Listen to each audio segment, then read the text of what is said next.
တောင်ကုန်းလေကြားကကြီးရွာလေးတစ်ရွာမှာမီမီဆိုတဲ့မိန်းကလေးတစ်ယောက်ရှိခဲ့တယ်။သူမဟာလယ်ကွင်းတွေမှာပြေးလွှားစော်ကစားရင်းမိဘတွေကိုလဲလို့ကူလုံရင်ကြီးပြင်းလာခဲ့တဲ့ရွာသူကလေးမှာ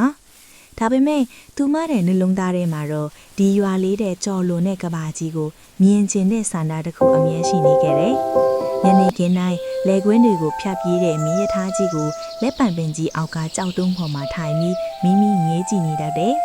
ရထားခေါင်းလောင်တန်တွေဘီးမြေရဲ့တတိုင်းတိုင်းအတန်တွေဟာသူမအတွက်အနာဂတ်စီခေါ်ဆောင်နေသေးသွားလို့ပါပဲ။ရှိလို့ဆိုပြီးတမီးကိုချစ်ပေးမဲ့မြို့ပေါ်တစ်ယောက်ထေးသွားနေဖို့တော့ခွင့်မပြုချင်ဘူး။အမေကတော့နားလေတတ်တယ်။တညမှာအမေကနှစ်ပေါင်းများစွာဆူဆောင်းထားတဲ့ငွေတကားတွေနဲ့ဆွဲကြိုးလေးကိုမိမိခေါင်းအိမ်မှာထားပေးလိုက်တယ်။မနက်မိုးလင်းတော့မိမိပြောင်းနေပြီ။စာလေးတစ်စောင်ခြံခဲ့လိုက်တယ်။အဖေကျမပြန်လာပါမယ်။ဂုံညူစရာသမီးဖြစ်အောင်ကြိုးစားမယ်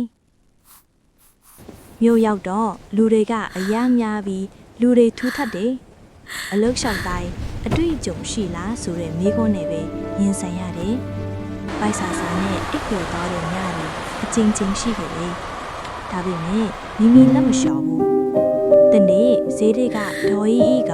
တနာမီအလုပ်ပြီးတယ်။ပန်းတီရောင်းရင်းမိမိဈေးတဲ့တွေနဲ့ဆက်ဆံတက်လာတယ်။ဒေါ်အေးကလည်းသူ့ကိုသမီးလိုသဘောထားတယ်။နောက်တနေ့မှာကုံတကြီးဥပသေးကမိမိရဲ့ရိုးသားမှုလေမာမှုကိုတည်ထားမိပြီးခေါ်သွားတယ်။စရင်အေးတအောင်ကုံတယ်တွေနဲ့ဆက်ဆံတအောင်သင်ပေးတယ်။နှစ်နှစ်အကြာမှာမိမိကိုပိုင်ဆိုင်ကန်းလေးအိမ်မက်ရအစကိုဖွင့်နိုင်ခဲ့တယ်။9နှစ်အကြာမှာရွာကိုပြန်လာတော့အဖေကမျက်ရည်ဝဲနေကြတယ်။အမေကမိဖို့ချောင်လေးကထွက်လာပြီးဖတ်တယ်။မိမိကရွာလုံးကိုကျွေးတဲ့ပွဲလုပ်ပေးနေရွာကကလေးတွေကြောင်းထားနိုင်ဖို့ရန်ပုံငွေထူထောင်ပေးတယ်။နောက်တနေ့မှာလက်ပံပင်အောက်ကထိုင်ခုံးပေါ်ထိုင်ပြီးယထာကိုကြည့်တယ်။အခုတော့သူမဟာယထာကိုလိုက်မပြေးတော့ဘူး။ကိုခြေထောက်ပေါ်ကိုရက်တည်နိုင်ပြီဆိုတဲ့ယုံကြည်မှုအပြည့်နဲ့ယုံလိုက်နေတယ်။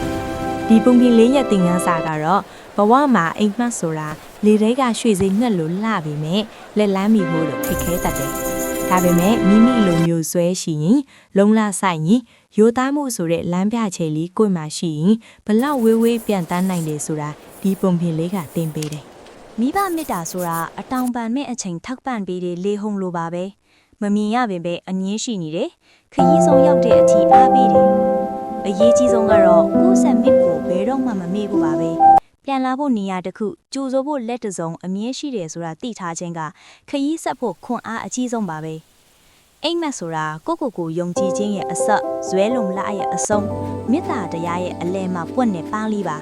ဒီပုံပင်လေးနန်းထောင်ပြီးတော့စိတ်ထဲမှာတခုခုတော့ကြံခဲ့မယ်ဆိုတာကိုမျှော်လင့်ပါတယ်ပညာပေးပုံပြင်တွေသင်ခန်းစာပေးတဲ့ပုံပြင်တွေနေ့တိုင်းတင်ပေးမှာမို့လို့ကျမရဲ့အကောင့်ကို like and follow subscribers လေးနဲ့ကူညီပေးကြပါအောင်နော်ကျေးဇူးများကြီးတင်ပါတယ်